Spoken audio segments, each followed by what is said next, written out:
we've got Pete Maravich. I saved him for the end. I don't think he's necessarily the best player of these five, but he's probably the most popular. Pete's a guy that's kind of hard for me to place in NBA history because there's no mistaking that he was a great scorer. We knew that coming into the league. He averaged 44 points per game in college, and even in the NBA, he got a scoring title in 77, and that was all without the three-point line. He only had that in his last season where his body was wrecked. So he doesn't have the longevity that a lot of other guys on this list do. But in addition to his scoring, he was a great ball handler, a great innovator. You know, his teams were never really that good, which is unfortunate. You know, I think his team was only over 500 3 or 4 times. So, like I said, he's really hard to place, but he's a fun player to watch, you know, with whatever little footage is out there. And in turn, then he's a fun player to collect. And I've been fortunate to add a few nice pieces that I'm going to share with you today. The first one is a gift that I got at the 2019 National from my friend Kirk. And Kirk, thank you again. I can't emphasize how much thank you. The story was I bought an old beat up rookie there for like $10, and I took it to Kirk and I said, you know, is this real? Like, you know, I bought it for real cheap, and we kind of went back and forth on it, and we weren't sure. And he came up to me later and he said, I got something for you. And he said, I know this one's real.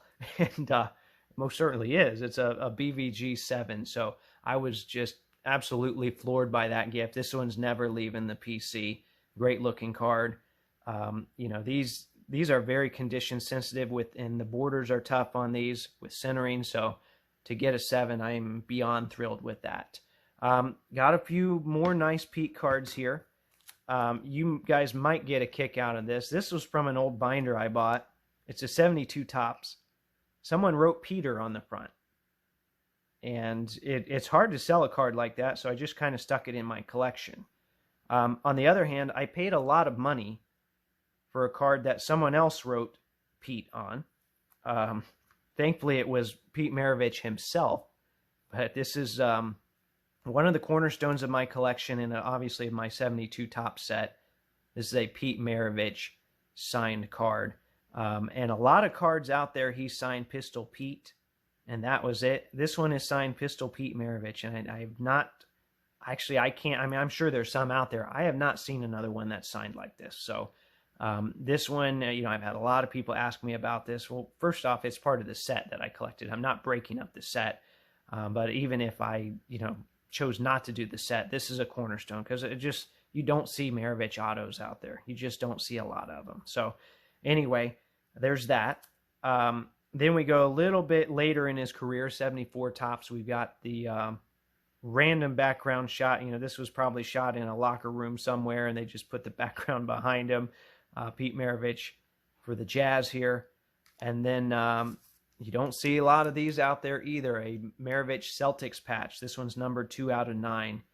There's an awesome video on YouTube that Panini put up there. I probably watch it once every couple months still, where they show, you know, they acquired this jersey from a Hall of Fame auction.